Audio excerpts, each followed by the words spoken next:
এটা নবগঙ্গার মাথা ভাঙাইতে নবগঙ্গার উৎপত্তি। এদিক দিয়ে ঝিঙেদা মাগুরা হয়ে যশোর কালীগঞ্জ। এটা লবঙ্গা নদী। আমি এখন যেখানে দাঁড়িয়ে আছি এটা একটা নদীর মাঝখানে দাঁড়িয়ে আছি আমি।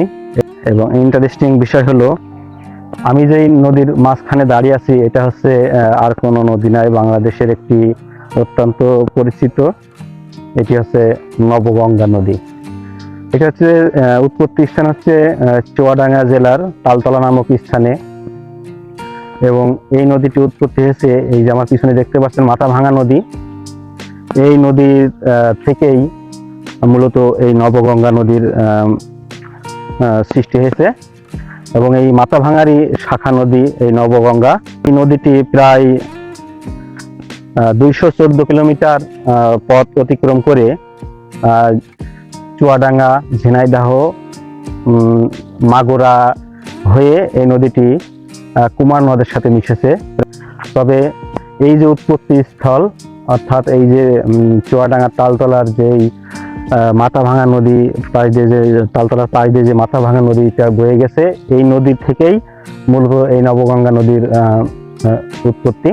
তো আমি যেটা দেখেছি যে মাগুরাতে গিয়ে, ঝিনাইদহ গিয়ে এই নবগঙ্গা নদী কিন্তু অনেক বিস্তৃত একটা লাভ করেছে ওইদিকে গিয়ে। কিন্তু এই জায়গা থেকে একটা ছোট্ট খালের মতন এই নদী এখান থেকে মাথাভাঙা নদী থেকে শাখা নদী হিসেবে বের হয়েছে। তবে এখানে বর্তমানে কোনো পানি নাই, নদীটা একদম মৃত। দেখছেন পিছনে গরুতে ঘাস খাচ্ছে। এবং আমি যদি মাথাভাঙা নদীটি দেখাই, মাথাভাঙা কিন্তু আপনার উৎপত্তি স্থান এটার পদ্মা নদীর একটি শাখা নদী মাথাভাঙা, এবং মাথাভাঙার শাখা নদী হচ্ছে যে এই নবগঙ্গা। তবে মাথাভাঙায় বর্তমানে পানি সারা বছরই পানি থাকে না। এবং যেটা বলবো যে এখানে যে অবস্থা আছে যে মাথাভাঙা থেকে এই নদীটির উচ্চতা একটু বেশি, এই উচ্চতার কারণে মাথাভাঙায় এখন পানি নিচে চলে গেছে, যে কারণে নবগঙ্গায় পানি প্রবাহিত হয় না, সারা বছরই এই অবস্থা থাকে। এবং এই মাথাভাঙা নদীটি যেখান থেকে সৃষ্টি হয়েছে আপনার পদ্মা, সেই পদ্মা থেকেও একই অবস্থা। বর্তমানে মাথাভাঙার পানির উৎস হচ্ছে এর নিজস্ব জলধারা, অর্থাৎ ঝর্ণা থেকে মাথাভাঙায় যে পানি উত্তোলন হয় সেখান থেকে মূলত মাথাভাঙায় পানি সারা বছর অল্প পরিমাণে থাকে। তবে খরা মৌসুমে এখানে কিছু কিছু জায়গায় মাথাভাঙার নদী শুকিয়েও যায়, হালকা পরিমাণে পানি থাকে। তো আমি যদি আপনাদের মাথাভাঙা নদীটি একটু দেখাই, সেই মাথাভাঙা নদী আমার পিছনে।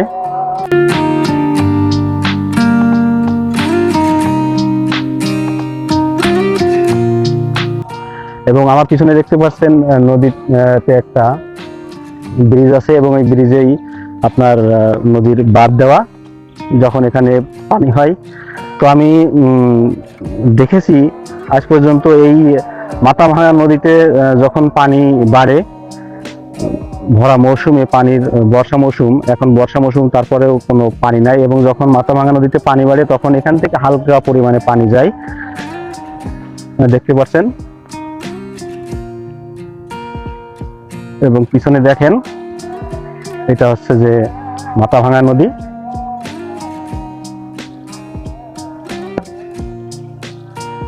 তো বাংলাদেশের যে বড় একটা নদী, এই নদীটা অবশ্যই কর্তৃপক্ষের দৃষ্টি দেওয়া উচিত, এটাকে খনন করে যাতে আরো গভীর করে মাথাভাঙার এই পানির সমান করে মিশিয়ে দেওয়া হয়। এটা করলে সারা বছরে দেখা যাচ্ছে নবগঙ্গা নদীতে পানি থাকবে। এটাই হচ্ছে নবগঙ্গার বর্তমান অবস্থা।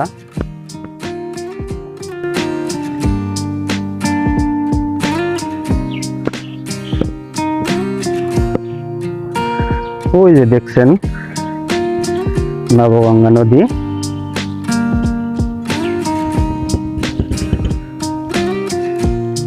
কিছুদিন আগে খনন করেছে এই পাশটা।